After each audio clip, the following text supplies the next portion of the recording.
राजा ने बोला, सुनो साधुओं, तुम्हारे पास सिर्फ 3 दिन का ही समय है। 3 दिन में तुम्हारे शिव गुरु नहीं आए तुम्हें बचाने, तो तुम्हारा खाल खींचकर उसमें भूसा डाल के सिंह द्वार पे टांग दूंगा। सिंह द्वार समझते हैं? नहीं समझते होंगे, कोई कोई आदमी जानते हैं। सिंह द्वार मतलब मैन दरवाजा, वहां पे टांग दूंगा और तुम्हारे मांस को कुत्तों को खिला दूंगा। साधुओं ने बोले, हमें मंजूर है, अगर शिव गुरु का यही इच्छा होगा तो यही होगा। उधर रानी की प्यास चरम सीमा पे थी। कुएं सूखे पड़े हैं, कुएं खुद रहे हैं। मंत्री ने बोले कि ऐसा है ना, कुएं खोदने में तो काफी लंबा समय लगेगा, क्या पता इस वजह से रानी प्यास से मर जाएगी।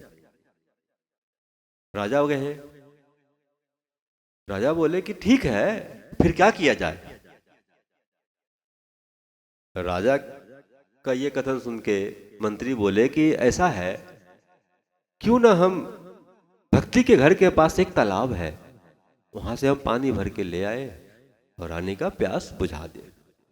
बोला ठीक है, दासी का आदेश दो, वो दासी जाके ले आएगी एक घड़ा पानी भर के, ताकि रानी का प्यास तो बुझे। अगर रानी का प्यास नहीं तुम लोग बुझा पाओगे तो हम तुम सबको जान से मार डालेंगे। लो, अब एक नई समस्या, अपने मंत्रियों को भी यही धमकी दे रहे हैं कि मार ही डालेंगे, ऋषि मुनियों को भी मार डालेंगे, भक्ति को भी घर से भगा दिए, छोटी घरवाली को भी घर से भगा दिए। पता नहीं ये राजा है या क्या है। इसीलिए उसका नाम दिया गया था चंडाल। चंडालपन नहीं रहे तो फिर चंडाल कहां से, फिर विनम्र नहीं हो जाएगा, फिर तो शिव शिष्य नहीं हो जाएगा,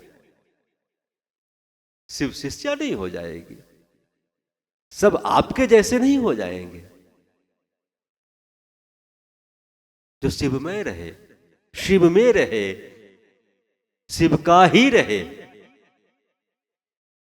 मंत्री ने दासी को बोला कि जाओ भाई, फलाने जगह कुएं है, तालाब, उसमें से पानी भर के ले आओ।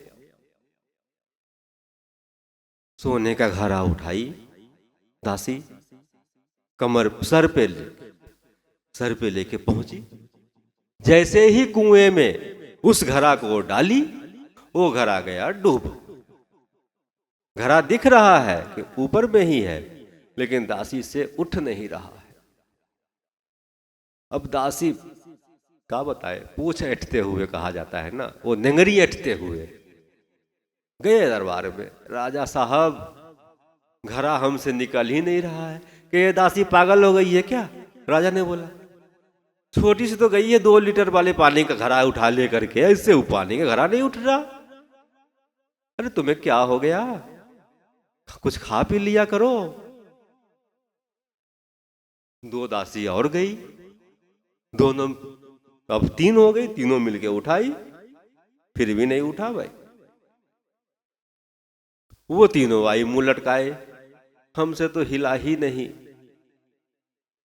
फिर चलो भाई 10-12 को भेज दो।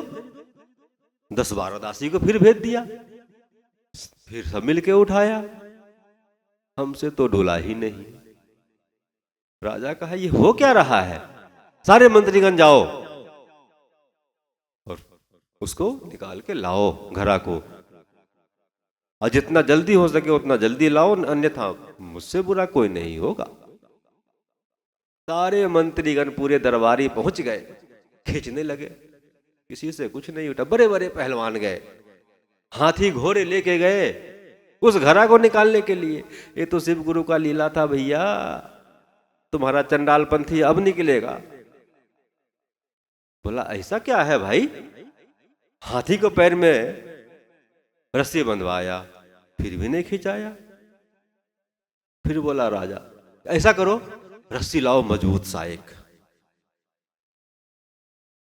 और उस घड़ा को कान में बांधो, और फिर पूरे गांव के प्रजा के साथ सारे सेना लगा के इसको खींचो। ये आदेश का पता चला उन ऋषियों को कि ऐसा ऐसा घटना घट रहा है। और पता क्या चला, उसको तो मालूम था, उन ऋषियों को तो मालूम था कि भैया शिव गुरु आए हुए हैं हमें रक्षा करने के लिए। वो ऋषियों को जब पता चला तो उसने बोला कि राजन, चाहे जितना हो ताकत लगा लो, पर वो घड़ा नहीं निकलेगा। घड़ा निकलेगा जब वहां पे चर्चाएं होगी, और वो किसकी होगी? जिसका तुम खिलाफ हो। बोला देखते हैं कैसे नहीं निकलता है। गए, पूरे गांव की प्रजा लगा दिए, खींचने लगे। रस्सी पे एक पुराल गिरा हुआ था, पुराल का खर, जो धान में होता है खर, वो एक खर गिर गया था उस पे। भक्ति देख के खूब इतरा रही है, नमः शिवाय जपे जा रही है, और वो बोल रही है, राजा अब तेरा समय आ गया है। वो खर को खींच डाली, खर को खींच रही है, वो हट गया खर, और वो हंस रही है। हंसते हंसते उसकी हंसी देखकर राजा ने बोला, भक्ति हम लोग संकट में हैं और तुम इतना हंस रही है, तुम्हारी ये दुस्साहस।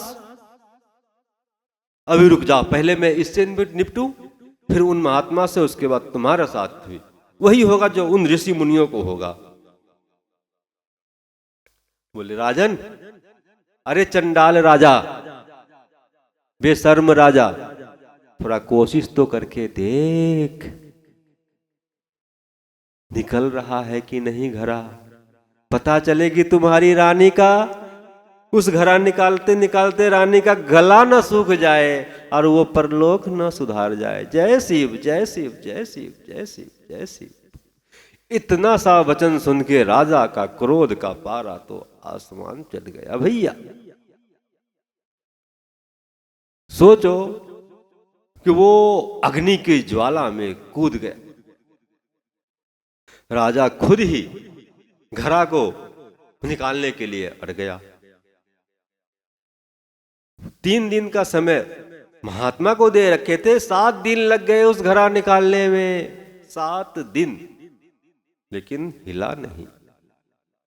फिर वो पतवार उड़कर उसी रस्सी पे गिर गया।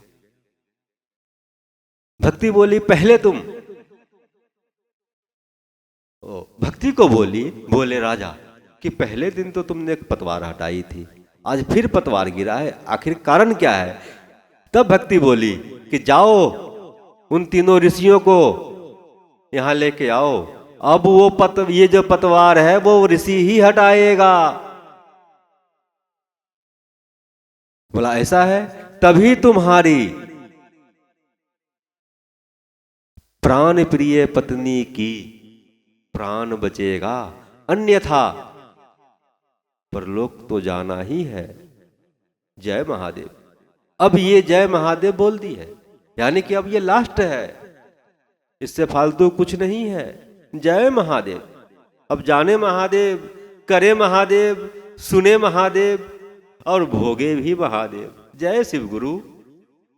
बस राजा की जब कान खड़ा हो गया, राजा ने मन ही मन में सोचा कि सबको तो हमने लगा दिए इसमें खींचने के लिए, लेकिन कोई आया नहीं।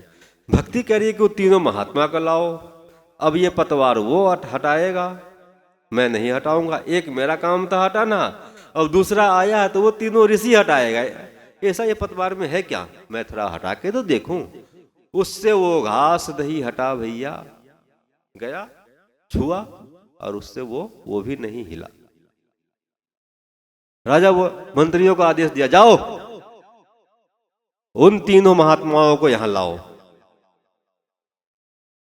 तीनों महात्मा को लाने का आदेश सुनकर सारे के सारे मंत्री गए और जंजीर में जकड़े हुए महात्मा को उठाकर लाए तो बोले, महात्मा इसमें से घड़ा निकालना है, सारे आदमी लगा हुआ, तुम भी लगो।